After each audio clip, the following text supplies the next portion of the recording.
ہر لحظہ ہے مومن کی نئی شان نئی آن، گفتار میں کردار میں اللہ کی برہان، قہاری و غفاری و قدوس و جبروت، یہ چار عناصر ہو تو بنتا ہے مسلمان۔ ہمسایہ جبریل امی بندہ خاکی، ہے اس کا نشے من نہ بخارا نہ بدخشاں، یہ راز کسی کو نہیں معلوم کہ مومن قاری نظر آتا ہے حقیقت میں ہے قرآن۔ قدرت کے مقاصد کا عیار اس کے ارادے، دنیا میں بھی میزان قیامت میں بھی میزان،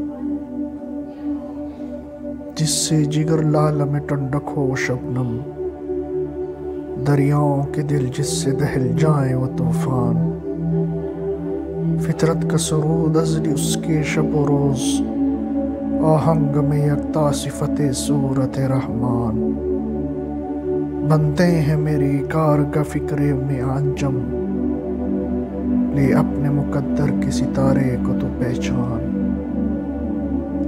اس نظم میں اقبال نے مرد مومن کی نمایاں صفات بیان کی ہیں۔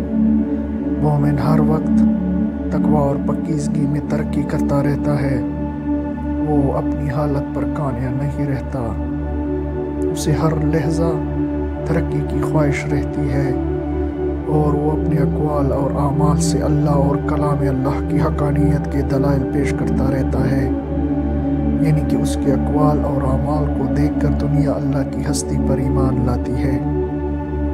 اس کی مثال ہندوستان کے صوفیاء کرام کی زندگیوں کے مطالعے سے بخوبی مل سکتی ہے، چونکہ ان کی صحبت کے اثر سے ہزاروں نہیں بلکہ لاکھوں غیر مسلم اللہ پر ایمان لے آئے۔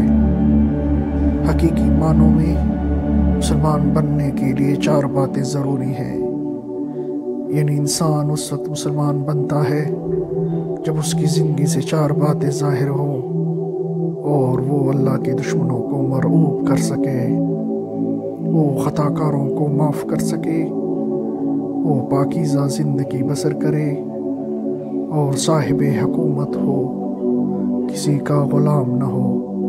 مومن اگرچہ انسان ہوتا ہے لیکن اس میں فرشتوں کی سی پاکیزگی پائی جاتی ہے، اور وہ وطن دوست تو ہوتا ہے لیکن وہ وطن پرست نہیں ہوتا۔ وہ اپنے دین کے لیے اپنا وطن ترک کر سکتا ہے لیکن اپنے وطن کے لیے اپنے دین کو ترک نہیں کر سکتا۔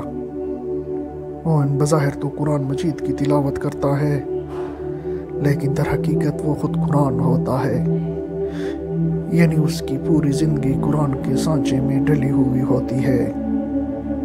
اس کے ارادے اور خیالات قدرت کے مقاصد کی کسوٹی ہوتے ہیں، یعنی قدرت کیا چاہتی ہے اس کا جواب اس کی ارادوں سے مل سکتا ہے۔ بلفاظ دیگر وہ وہی کرتا ہے جو قدرت چاہتی ہے، وہ دنیا میں بھی حق و باطل کی میزان ہے اور قیامت میں بھی، یعنی حق وہ ہے جسے مومن حق سمجھے اور حق قرار دے۔ مومن زخمی اور مسکینوں اور غمزدوں کے حق میں مونس اور ہمدرد ہوتا ہے، اور ظالموں اور زبردستوں کے حق میں طوفان و بلائے بے درما ہوتا ہے۔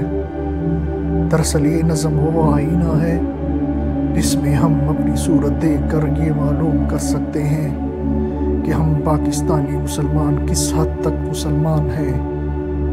مومن کی زندگی فطرت کے نغموں کی طرح دلکش ہوتی ہے، اور اس میں فطرت کے قوانین کے ساتھ ساتھ ایسی ہم آہنگی پائی جاتی ہے جیسے سورت رحمان کی آیتوں میں نظر آتی ہے۔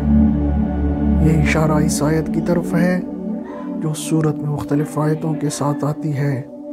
میں اپنی شاعری میں قرآن کے حقائق و معارف بیان کرتا ہوں تو ذرا غور تو کرو اور دیکھو تو صحیح، ان میں سے کون سا نقطہ معرفت تیرے دل کو پاتا ہے۔